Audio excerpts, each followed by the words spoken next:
Hello friends, today we are going to learn what is the stress strain diagram.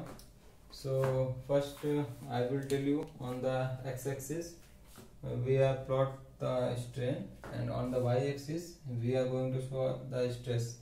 So first of all, the one point is why we are taking the stress and strain on the stress and strain diagram. We can also take load and deformation, but we are not going to take the load and deformation. हम load and deformation को नहीं choose करते हैं, हम ये लेते हैं कि हम स्ट्रेस और स्ट्रेन के बीच में ये डायग्राम खींच उठाते हैं. ये स्ट्रेस स्ट्रेन डायग्राम हमारे एक आधार कार्ड का काम करता है हमारे स्ट्रेंथ ऑफ मटेरियल्स में. तो हम ये लोड और डिफॉर्मेशन को हम इसलिए नहीं लेते हैं कि हमारा एक परफेक्ट या एग्जैक्ट इंडिकेटिव नहीं होता है. तो ये हमारा एग्जैक्ट इंडिकेटिव हमारा होता है स्ट्रेस और स्ट्रेन, इसीलिए हम लोड और डिफॉर्मेशन को नहीं लेते हैं इसमें, इसको इंडिकेट करने के लिए. तो ये हो गया हमारा. तो हम एक्स एक्सिस पे अपना हम स्ट्रेन शो करते हैं और वाई पे हम स्ट्रेस शो करते हैं. तो ये हमारे डिफरेंट पॉइंट्स होते हैं, मैं इसको अभी एक्सप्लेन करूंगा आपको पॉइंट कौन कौन से हैं. तो पहले देखते हैं कि ये पॉइंट ओ मान लेते हैं. तो ओ और ए, हम ओ और ए जो हमारा स्ट्रेट लाइन होता है हमारा, ये हमारा स्ट्रेट लाइन फॉलो करता है. और ए और बी हम इसको दो रीजन में, इस डायग्राम को हम दो रीजन में डिवाइड करते हैं. पहला रीजन हमारा ये होता है और दूसरा रीजन हमारा इस एंड पॉइंट तक होता है. दूसरा रीजन हमारा, ये दो रीजन में डिवाइड करते हैं इस अपने स्ट्रेस स्ट्रेन डायग्राम को. पहले रीजन को हम बोलते हैं इलास्टिक जोन और दूसरे वाले को बोलते हैं प्लास्टिक जोन. तो इस वाले रीजन को हम बोलते हैं इलास्टिक जोन, ये हमारा होता है इलास्टिक जोन. और ये वाला रीजन हमारा होता है, ये होता है प्लास्टिक जोन. ठीक है, तो दो रीजन में हो गया. हम पहले देखेंगे कि इलास्टिक जोन में क्या क्या आता है. तो इलास्टिक जोन में हमारे दो पॉइंट्स आते हैं, ओ से ए और ए से बी.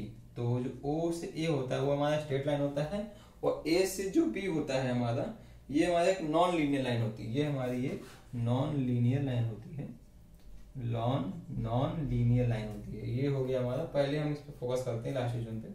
तो ओ से ए हमारा स्ट्रेट लाइन हो गया और ए से बी हमारा नॉन लीनियर लाइन हो जाएगी.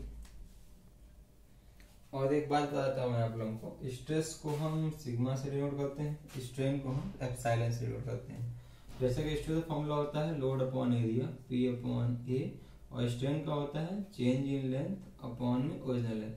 फर्स्ट ऑफ ऑल यहाँ पे जो ए होता है ये हमारा ओरिजिनल एरिया होता है. ए नॉट इनिशियल में जो एरिया होता है जब हम बॉडी को डिफॉर्म करना स्टार्ट करते हैं, जैसे हमारी बॉडी हो गई, इसका ये इनिशियल में एरिया ए हो गया. जब यहाँ से हम बॉडी पे फोर्स लगाना स्टार्ट करेंगे, तो जब हम फोर्स लगाते जाएंगे तो इसका एरिया डिक्रीज होता जाएगा और इसकी लेंथ इंक्रीज होती जाएगी. तो इसका एरिया चेंज होता जा रहा है. लेकिन यहाँ पे जो हम स्ट्रेस और स्ट्रेन लेते हैं, यहाँ पे हम ओरिजिनल इनिशियल में जो लेंथ होती है और एरिया होता है उसको यहाँ पे हम लेते हैं, और इसको हम बोलते हैं इंजीनियरिंग स्ट्रेस और नॉमिनल स्ट्रेस, और इंजीनियरिंग स्ट्रेन और नॉमिनल स्ट्रेन. तो ये एक मेन पॉइंट होगा, इसको हमें अपने स्ट्रेस स्ट्रेन डायग्राम में ध्यान रखना है अपने को. और अब ये इलास्टिक और प्लास्टिक जोन को बताते हैं क्या होता है. देखिए इलास्टिक जोन वो होता है, अगर हम यहाँ से लोड को हटाते हैं, मतलब लोड को यहाँ पे लगाया हमने, बी तक लगाया, लोड अगर हम हटाते हैं तो वहां पे ये वापस रिगेन कर लेगा अपना ओरिजिनल पोजीशन, जो इसका ओरिजिनल पोजीशन रहेगा ये उसको वापस रिगेन कर लेगा. इसलिए इसको बोलते हैं इलास्टिक जोन.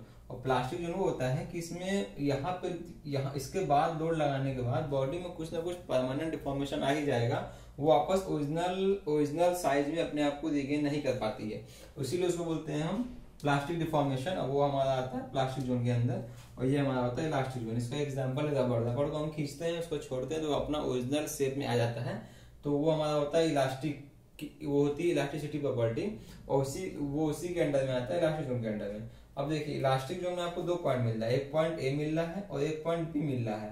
ये बी पॉइंट है, ये ए पॉइंट है. तो ए पॉइंट जो होता है हमारा वो होता है प्रोपोर्शनल लिमिट, मतलब ए पॉइंट तक ये स्ट्रेट लाइन होती है, ये हुक्स लॉ फॉलो करती है. मतलब ओ से ए हमारा जो होता है ये हुक्स लॉ फॉलो करता है, हुक्स लॉ फॉलो करता है हमारा. ये हुक्स लॉ क्या होता है, stress is directly proportional to strain. अगर हम इस प्रोपोर्शनलिटी के साइन को हटाते हैं तो हमारा एक सिंबल आता है ई का, ये हमारा होता है यंग्स मॉडुलस. ये होता है यंग्स मॉडुलस ऑफ इलास्टिसिटी. ये बेसिकली ये हमारी मटेरियल की प्रॉपर्टी होती है. और ये जब हम प्रोपोर्शनल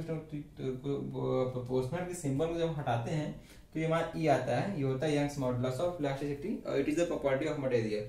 तो ओ से ए के बीच में हम हुक्स लॉ फॉलो करता है हमारा।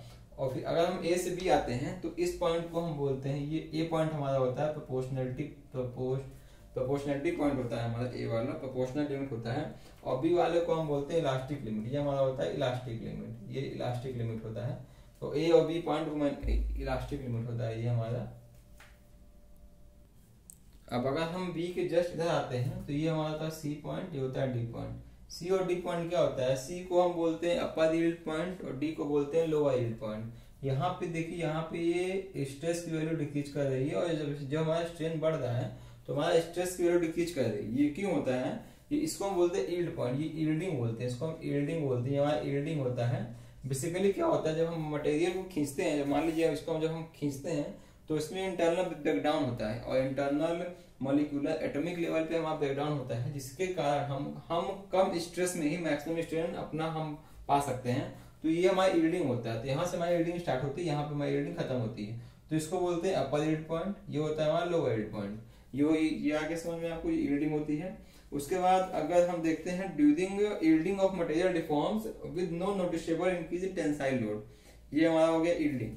ये हमारा यहाँ पे हमारा एक इसको बोलते हैं अपर यील्ड पॉइंट, अपर यील्ड पॉइंट। ये हमारा होता है लोअर यील्ड पॉइंट, ये लोअर यील्ड पॉइंट होता है। यहाँ पे देखिए मैंने इसको 4 रीजन में डिवाइड कर दी। हमारा इलास्टिक जोन होता है, ये यील्डिंग जोन होता है, strain hardening region. Strain hardening क्या होता है, मतलब यहाँ पे एक प्लास्टिक फ्लो होने के बाद मटेरियल में कुछ मेटलर्जिक चेंजेस होते हैं, जिसके कारण हमको बहुत ही हाई स्ट्रेस लगाना पड़ता है थोड़े से स्ट्रेन के लिए। तो इसी को बोलते हैं स्ट्रेन हार्डनिंग। हमारा मटेरियल जो है एकदम हार्ड हो जाता है इस पॉइंट के बाद प्लास्टिक फ्लो के बाद, इसीलिए स्ट्रेन हार्डनिंग वाला यहाँ पे रीजन बनता है ई से एफ के बीच में। और यहाँ पे हमारा स्ट्रेस मैक्सिमम होता है। उसके बाद यहाँ पे आने के बाद हमारे मटेरियल में नेक का फॉर्मेशन हो जाता है, ये हमारा नेकिंग जोन होता है। नेक का फॉर्मेशन होने के बाद कम स्ट्रेस पे ही यहाँ स्ट्रेन होने के बाद यहाँ पे हमारा मटेरियल ब्रेक हो जाता है। तो एफ पॉइंट को हम बोलते हैं अल्टीमेट स्ट्रेस पॉइंट। यहाँ पे क्या होता है, अल्टीमेट स्ट्रेस पॉइंट होता है एफ पॉइंट हमारा। और जो हमारा ई पॉइंट होता है वो हमारा फ्रैक्चर पॉइंट होता है। ये हमारा पॉइंट ई है, ये हमारा फ्रैक्चर पॉइंट है। यहाँ पे होने के बाद हमारा मटेरियल फ्रैक्चर कर जाता है। और ये हमारा एफ पॉइंट जो है हमारा, ये अल्टीमेट स्ट्रेस पॉइंट होता है, अल्टीमेट स्ट्रेस पॉइंट होता है ये हमारा। और ये यहाँ पे नेक होने के बाद यहाँ हमारा मटेरियल फ्रैक्चर कर जाता है।